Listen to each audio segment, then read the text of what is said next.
السلام علیکم ورحمۃ اللہ وبرکاتہ۔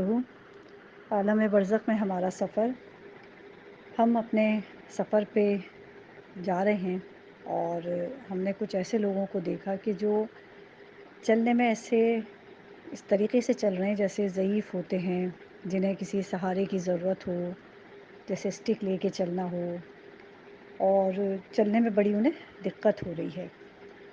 ہم ان کے اندر کوئی ایسی توانائی نہیں دیکھ رہے کہ جیسے اگر ہم دنیا کے حساب سے بات کریں کہ بھئی کوئی صحت مند یا تندرست انسان جو ہے چل رہا ہو، تو ہم نے اپنے علم دوست سے پوچھا کہ یہ کیوں ان کے ساتھ ایسا معاملہ ہے، اور یہ اس میں ہمارے پہچان کے بھی لوگ ہیں، تو ہمیں بڑی دیکھ کے تکلیف بھی ہو رہی ہے کہ یہ اس طریقے سے کس لیے چل رہے ہیں، کیونکہ ہمیں معلوم ہے کہ جب یہ دنیا میں تھے اور جب ان کا انتقال ہوا تو انہیں کوئی ایسی بیماری نہیں تھی کہ جس سے ان کی روح پہ ایسا اثر پڑا ہو، اور ویسے بھی عالم برزخ میں تو روح کا معاملہ ہے، سارا اعمال کا معاملہ ہے۔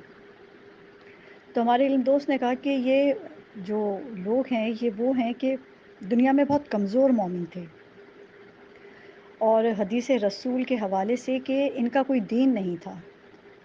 تو ہم نے جیسے ہی یہ سنا کہ ان کا کوئی دین نہیں تھا، کمزور مومن تھے، تو ہم پریشان ہو گئے کہ مومن تو مومن ہوتا ہے، کمزور مومن، اور حدیث رسول ہے، اس کو ہم جھٹلا بھی نہیں سکتے، کوئی شک کی گنجائش ہو ہی نہیں سکتی، اور ان کا کوئی دین نہیں تھا، یہ سن کے ہمیں اور تشویش ہوئی۔ تو ہم نے کہا کیا ماجرا ہے؟ تو ہمارے علم دوست نے بتایا کہ حدیث رسول ہے کہ رسول نے بتایا کہ خدا کو ایسے مومن پسند نہیں کہ جو کمزور مومن ہو اور جن کا کوئی دین نہ ہو۔ تو کسی نے رسول خدا سے پوچھا کہ کون سے یہ مومن ہیں کہ جن کا کوئی دین نہیں؟ تو کہا یہ وہ لوگ ہیں کہ جو برائی کو دیکھتے ہیں اور منع نہیں کر پاتے، منع نہیں کرتے، یعنی ان میں اتنی سمجھے قوت ہی نہیں ہوتی ہے یا صلاحیت نہیں ہوتی کہ یہ منع نہیں کر سکتے، تو ان کا کوئی دین نہیں ہے۔ تو ہم نے اپنے علم دوست سے کہا کہ اس میں جو ہمیں لوگ نظر آ رہے ہیں، یہ تو ہم بہت سے ایسے لوگوں کو جانتے ہیں کہ جو نمازی ہیں، پرہیزگار ہیں، مسجد جاتے ہیں 5 وقت کی نماز کے لیے، کوئی گناہ بھی نہیں کرتے، یہ کیسے بے دین کی اس میں فہرست میں آ سکتے ہیں کہ انہیں لاغر اور پریشانی یہاں پہ ہو رہی ہے؟ تو ہمارے علم دوست نے کہا کہ یہ صرف اپنے حد تک ان کے اپنے اعمال تھے، انہیں یہ تھا کہ ہم نے نمازیں پڑھ لیں، ہم نے اپنی عبادت کر لی، ہم نے واجبات کر لیے، بس یہ کافی ہے۔ دنیا میں اگر کچھ برا ہو رہا ہے تو یہ اپنے عمل کے ذمہ دار ہیں، ہم اپنے عمل کے ذمہ دار ہیں۔ ایک طرح سے انہوں نے علم نہ سیکھا صحیح معنوں میں اور اس کی نہ معرفت حاصل کی، تو ہمیں کچھ معاملہ سمجھ میں نہیں آیا۔ تو ہمارے علم دوست نے ہمارے عمل جو ہمارے ساتھ دوست تھا اس سے کہا کہ دیکھو یہ لوگ جو تمہیں نظر آ رہے ہیں، یہ لوگ کیا مجلس حسین میں جاتے تھے فرش اعضاء پہ؟ تو ہمارے عمل دوست نے کہا بالکل جاتے تھے۔ تو ہمارے علم دوست نے کہا کہ کیا انہوں نے وہاں پہ 28 رجب پہ امام حسین کے مصائب میں یہ نہیں سنا تھا کہ مولا نے فرمایا کہ میں کسی فساد کے لیے، جنگ کے لیے نہیں جا رہا، میں بلکہ امر بالمعروف اور نہی عن المنکر کے لیے جا رہا ہوں، یعنی اچھائی کی طرف بلا رہا ہوں اور برائی سے روک رہا ہوں، اس لیے میں نکل رہا ہوں۔ تو ہمارے عمل دوست نے کہا کہ بالکل یہ وہاں ہوتے تھے مگر توجہ نہیں کرتے تھے، یعنی تمہیں لبیک نہیں کہتے تھے، علم کو تم سے دوستی نہیں کرتے تھے، یہ فرش پہ آتے تھے، مجلس سنتے تھے اور مصائب پہ گریا کرتے تھے اور چلے جاتے تھے، مقصد حسین ان کے ذہن میں نہیں آتا تھا۔ تو ہمارے علم دوست نے کہا کہ یہ اسی وجہ سے ان کے یہ معاملات ہیں کہ انہوں نے اس واجب کو چھوڑا کہ یہ واجبات میں ہے کہ امر بالمعروف نہی عن المنکر، یعنی اچھائی کی طرف بلاؤ اور برائی سے روکو ان کو، لوگوں کو۔ تو ہم نے کہا کہ اگر کوئی خود عمل کر رہا ہے دوسرے کو نہیں روک رہا تو اتنا بڑا اس کے ساتھ مسئلہ ہے؟ تو ہمارے علم دوست نے کہا کہ بالکل حدیث رسول ہے کہ خدا کو ایسے کمزور مومن پسند ہی نہیں ہے، اور خدا اس حد تک کہتا ہے کہ ان کا کوئی دین ہی نہیں ہے، یعنی جو اپنے بارے میں صرف فکر رکھتا ہو، دوسروں کے بارے میں فکر نہ رکھتا ہو، اس کا کوئی دین ہی نہیں ہے۔ آج ہم دیکھیں لوگ چیریٹی ورکس کرتے ہیں، دوسروں کی ہیلپ کرتے ہیں، بڑی بڑی تنظیمیں ہیں، بہت چیزیں ہم دیکھتے ہیں، دنیاوی حساب سے ہم کتنا مدد کے لیے تیار رہتے ہیں، مگر جو آخرت، جو جہنم کی آگ ہے، اس سے بچانے کی ہم کوئی فکر نہیں کرتے. آج ہم دنیا میں، معاشرے میں دیکھتے ہیں. تو ہمارے علم دوست نے کہا کہ یہ بالکل وہی معاملہ ہے کہ سب سے بڑی جو انسان کار خیر کسی کے لیے کرے، کسی کی حاجت روائی کرے، وہ یہ ہے کہ اس کو جہنم میں جانے سے بچا لے. اللہ اکبر. یعنی اس کو جنت کے راستے پہ لگا دے. تو ہم نے کہا کہ اب کیا ایسا معاملہ ہے، کوئی ایک آدھ چیز ہمیں معلوم ہو کہ یہ مطلب کیا دیکھتے تھے اور نہیں روک پاتے تھے ان چیزوں کو.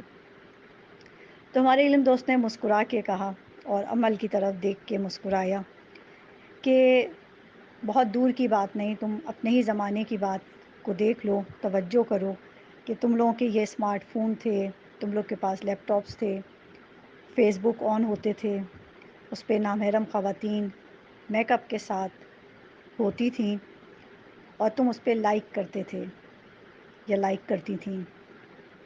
تو ہم نے کہا ہاں ایسا ہو جاتا تھا، کیونکہ کوئی ہماری دوست تھیں، کوئی ہماری عزیز تھیں، ہمیں لگتا تھا انہیں اچھا لگے گا، مومن کے دل کو خوشی ہوگی تو ہم اس لیے کرتے تھے. کہا یہ مومن کو خوشی نہیں پہنچائی جا رہی تھی، یہ تم اس کے ساتھ ظلم کرتی تھی. ہم ایک دم کانپ گئے. اللہ اکبر.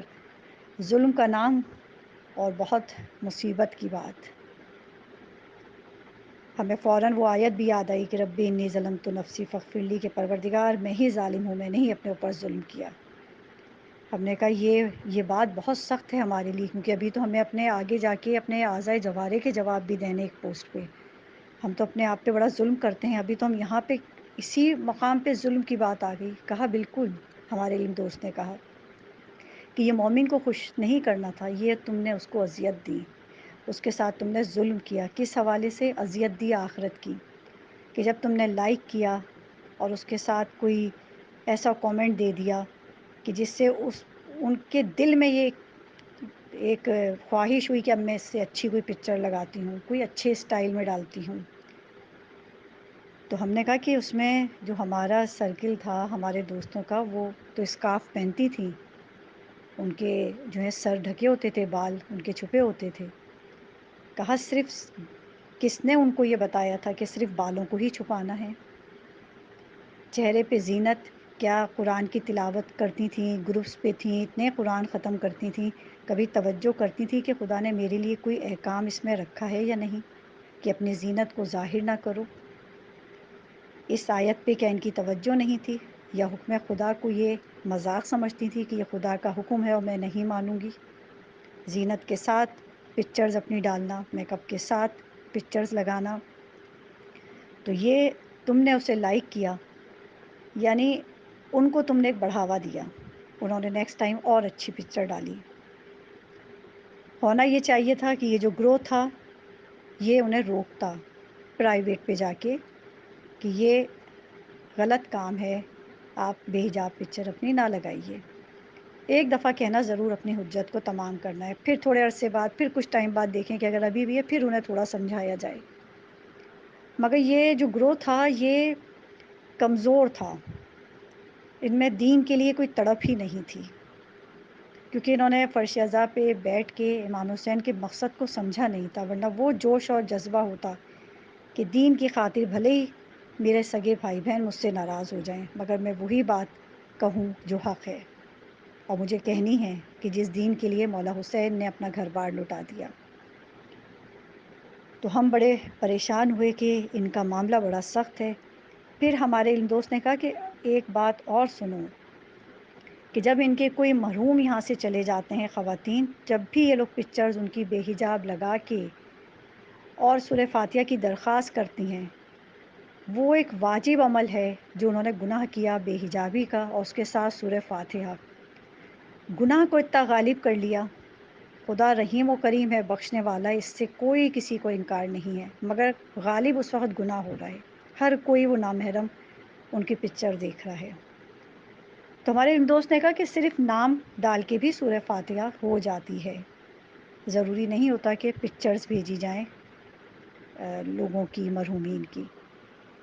اسی حوالے سے ہمارے پاس جیسے جیسے لوگ میسیجز سن رہے ہیں ہمارے پاس کچھ لوگوں کے اپنے جو ہیں ایسے معاملات آ رہے ہیں کہ جہاں پہ ابھی انتقال ہوا ہو اور ابھی نئے معاملات ہوں تو خواب میں اکثر، کیونکہ وہی ذہن میں چلتا ہے، اپنے مرحومین کو دیکھتے ہیں، تو بہت سے ایسے معاملات ہمارے پاس آئے کہ کچھ لوگوں نے بتایا کہ ہم نے اپنے مرحوم کو روتے ہوئے دیکھا، پریشان حال دیکھا، کچھ مانگتے ہوئے دیکھا۔ تو ان کو وجہیں بتائی گئیں کہ ان کے واجبات دیکھیں کا بالکل پرفیکٹ ہیں، نمازیں ان کی جو قضائیں پڑھوائی جا رہی ہیں، کوئی مالی واجبات نہیں ہے، سارے معاملات ٹھیک ہیں۔ تو پھر وجہ پتہ چلتی ہے کہ بھئی آپ ذرا فیس بک پہ بھی چلے جائیں، ذرا سا آپ واٹس ایپ بھی چیک کر لیں، کوئی بے حجاب پکچر، کوئی میک اپ کے ساتھ پکچر تو نہیں ہے، وہ بھی وہاں سے ڈیلیٹ کر دیں۔